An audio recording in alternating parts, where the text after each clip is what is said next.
From the opinion pages of the Wall Street Journal, this is Potomac Watch. Voters go to the polls for primaries in 7 states. What to look for as the election returns come in tonight. Welcome, I'm Kyle Peterson with the Wall Street Journal. We're joined today by my colleagues, columnist Kim Strassel and editorial board member Alicia Finley. Today's primaries include races in Iowa, Mississippi, Montana, New Jersey, New Mexico, and South Dakota. But the big state, it seems, is California, where there are a couple of elections that could show if the progressive movement has overreached even in a place like San Francisco. And that's where we'll probably start. There's a recall election for District Attorney Chesa Boudin. Polls are generally grim for Boudin. There was one last month showing 67% planning to vote for the recall, another showing 56% in favor of the recall. And here's what Boudin is telling San Francisco voters. These folks have accepted millions of dollars from Republicans. They pretend that it is a Democrat-led movement. They've hired spokespeople. They have recruited folks that were fired or pushed out of my office because they represented the status quo, and they refused to think more holistically about how we could build safer, more just communities. And what they do is they invent lies. They take one case, they cherry pick it, they misrepresent what happened, and they directly, straight up lie to voters. Alicia, so Boudin is saying that his opponents are cherry picking. I mean, is his record on crime as bad as they're saying? Well, step back. San Francisco has long had a crime problem, drug use and such. But I think his record is as bad as his opponents say, in part because his office has just not been prosecuting a lot of minor, quote-unquote, misdemeanors. And this includes the shoplifting and the smash and grabs. In other cases, because of his no cash bail policy, they're just not being held in jail. So they're being released back onto the streets to burglarize, loot stores. Again,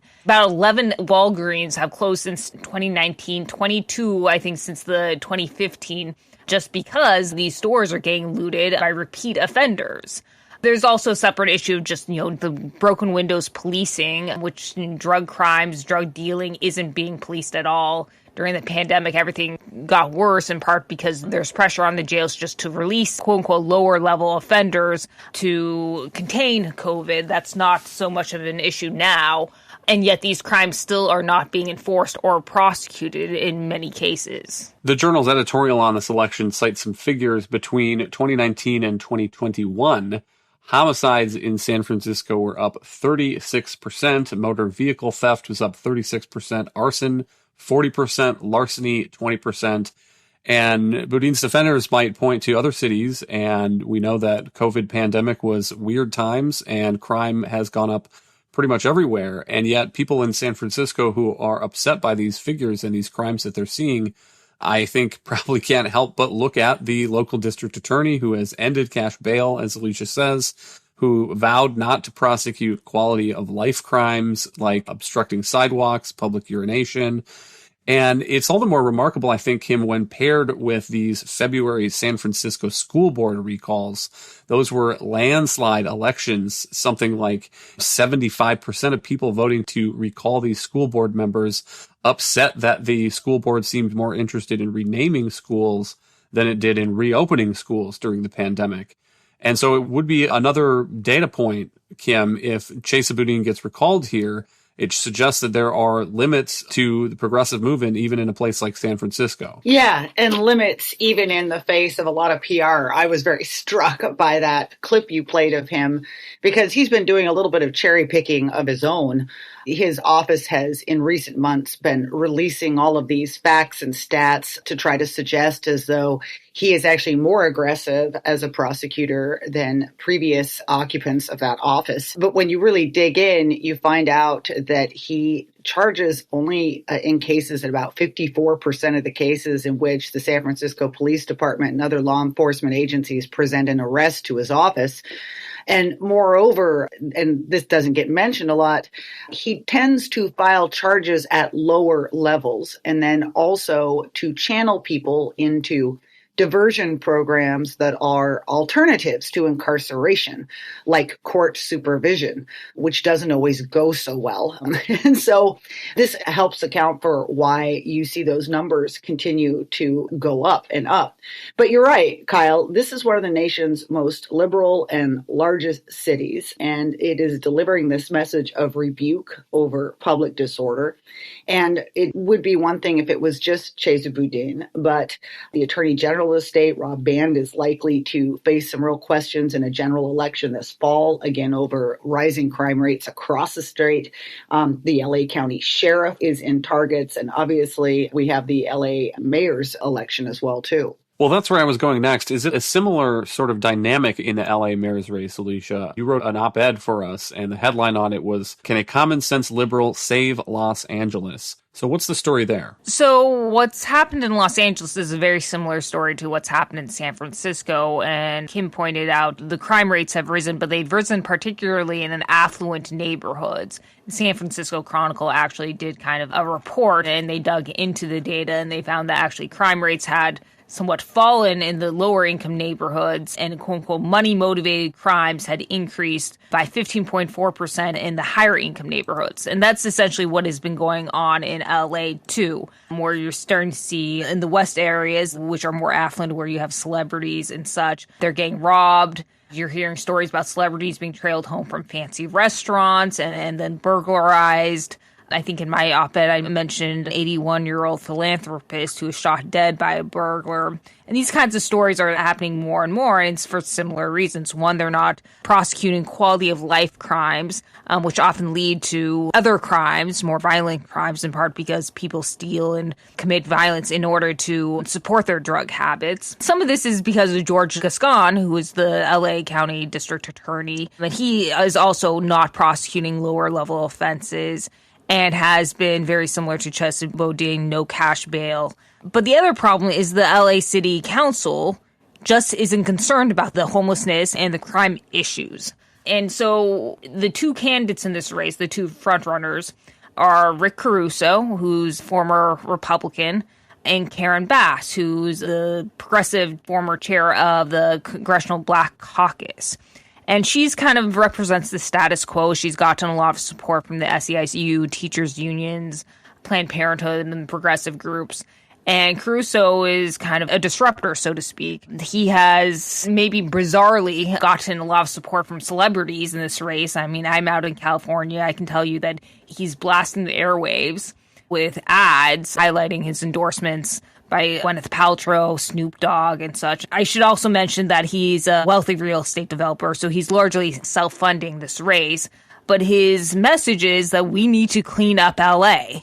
We need to get the homeless people off the streets. We need to start prosecuting these misdemeanor offenses. And it's really gotten a lot of traction because so many people are fed up. They're reading these stories in the newspapers. They're actually personally experiencing them in some cases. And so this has created a moment where you could actually potentially see, I mean, he's no longer a Republican, he's a former Republican, but kind of a more conservative candidate win in LA. And it helps if you're a candidate who can spend something like $30-40 million of your own on your campaign. But notable that part of his message here is he wants to add 1,500 police officers. So refund the police is part of the message here. And if he wins, it suggests that there's political power in that kind of agenda. Kim, maybe the practical end of the defund the police rhetoric and a warning, I think, to other cities, other progressive prosecutors, places like Manhattan, Northern Virginia, that if they can't keep the crime under control, voters are not going to stand for it. Yeah. One thing that I think makes that Caruso message very powerful, just saying, I want to hire 1,500 more cops and put them on the streets, is that it's such an incredible contrast to that being offered by his Democratic opponent, frontrunner Karen Bass, who was in Congress for a long time, who was also running, and she is instead offering this kind of fuzzy, feel good, we need more community-based crime prevention. And I know that there's a lot in that statement and that there are some good ideas in that statement, but it's not the kind of action that voters clearly want. This is definitely a referendum, this race and the others that we're talking about, even though it's not mentioned all the time, on defund the police. And voters saying we need to rehabilitate and grow our police forces and have them on the street doing their job. And then we need DAs who are actually going to put the people that they take off of the street and charge with crime in jail. It's kind of just as simple as that. And I was really struck too, the other thing that really does seem to be resonating a lot, and Alicia mentioned it, was him saying we need to do something about this extraordinary homeless problem that we have. Again, something that everyone notices, but too many politicians are scared to touch because of the political correctness of the issue. And his argument is the homeless population is feeding into this crime issue. And also, we're not doing anything to help them. We need to be getting them into shelters where we can really be getting them some good and getting them off the streets permanently. That also seems to be really resonating. Hang tight. We'll be right back. You're listening to Potomac Watch from the Wall Street Journal.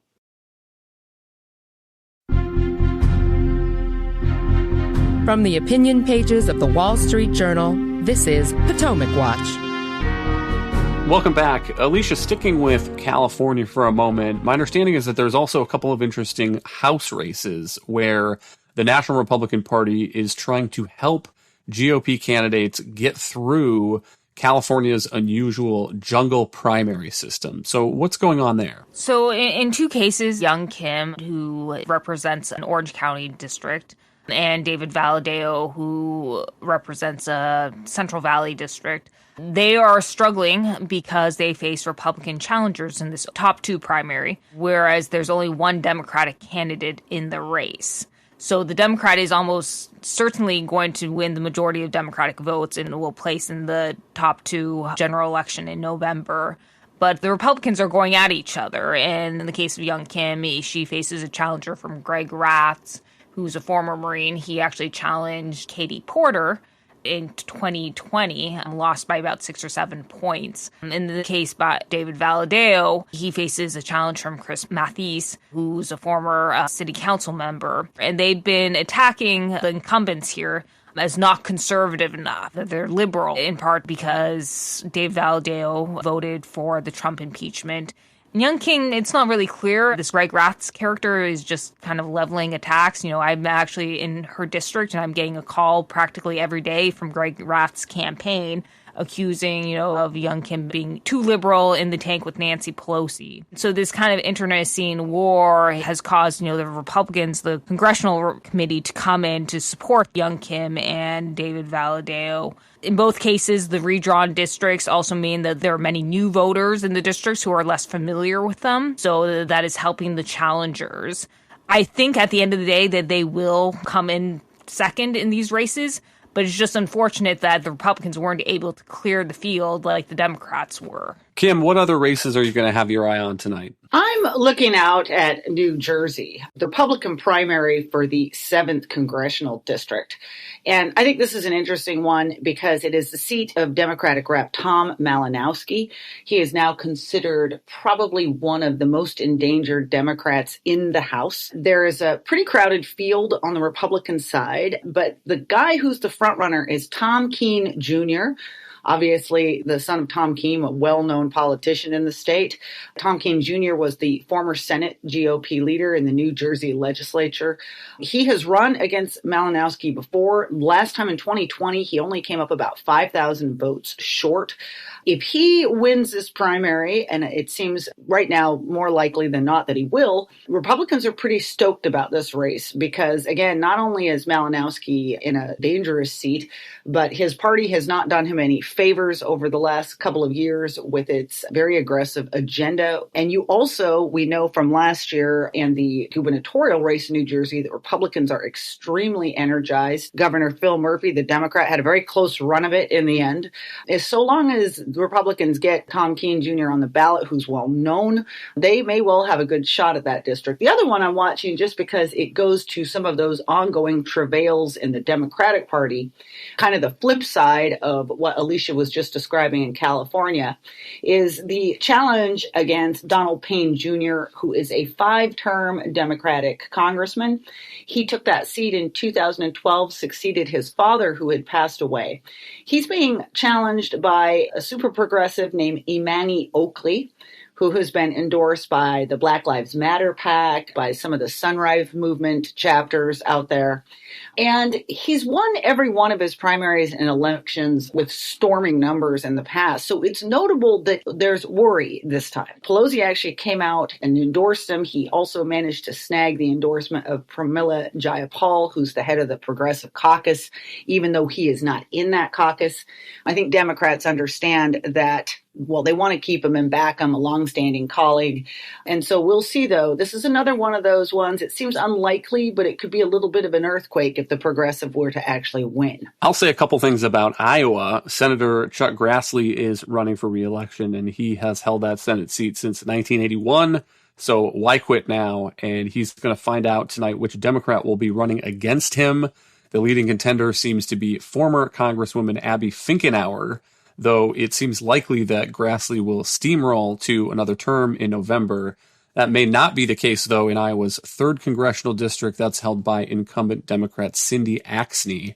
And this is one of those toss-up elections in November as the GOP tries to win back the House. There are a few candidates vying for the Republican nomination and the opportunity to take her on. And so it'll be interesting to see how that election shapes up.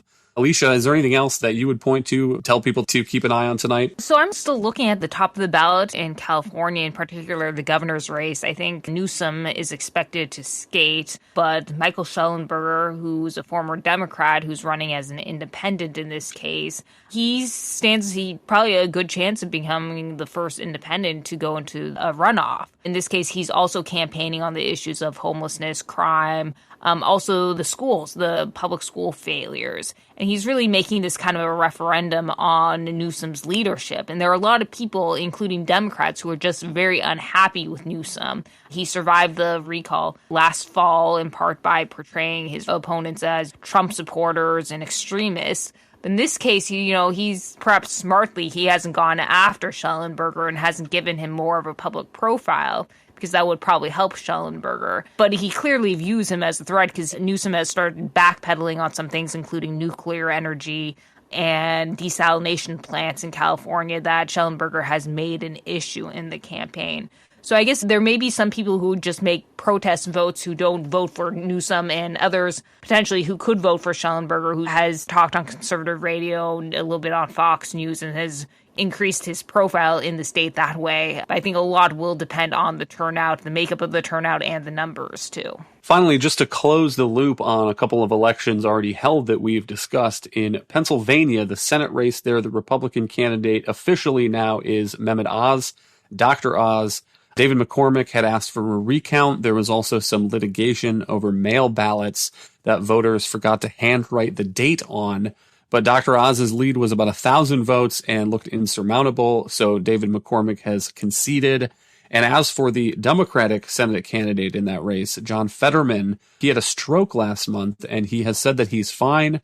As always, we wish him the best of health, but there's been a drip of information.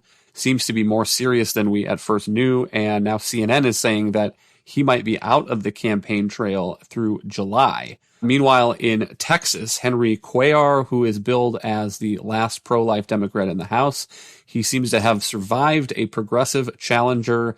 He is up by something like 280 votes, but the challenger, Jessica Cisneros, has asked for a recount. So, Kim, just to close there, what does that say to you about the salience of abortion in these midterm elections that we're about to have, particularly as the Supreme Court considers whether to overturn Roe v. Wade? Yeah, I mean, that was a huge issue in the Cuellar-Cisneros race. Look, one thing I think that is really important to point out here, though, is if Cuellar keeps this victory, and it seems pretty likely that he will, there is going to be a recount. She has the right to ask for one, but the different areas have already done their canvassing, and that number would be pretty weird and difficult to overcome. And if this is a case, that's a stunning victory story for Cuellar because the progressive left threw everything they had into this race. This is the second time she's challenged them. You had every big gun down there, AOC, the whole lot. Every progressive outfit was throwing money behind her, and she still couldn't pull it off. And by the way, couldn't pull it off even with the abortion issue there. He's a very savvy campaigner. He's been in that district for a long time. It's probably good news for Democrats that he did win too, because this is more of a conservative district. That district is one of the more endangered. She would have been a much harder sell in a general election. So we're probably a couple of weeks away still from a final result there, but stay tuned. Thank you, Kim and Alicia. Thank you all for listening. You can email us at pwpodcast@wsj.com. If you like the show, please hit that subscribe button on your favorite podcast app, and we'll be back tomorrow with another edition of Potomac Watch.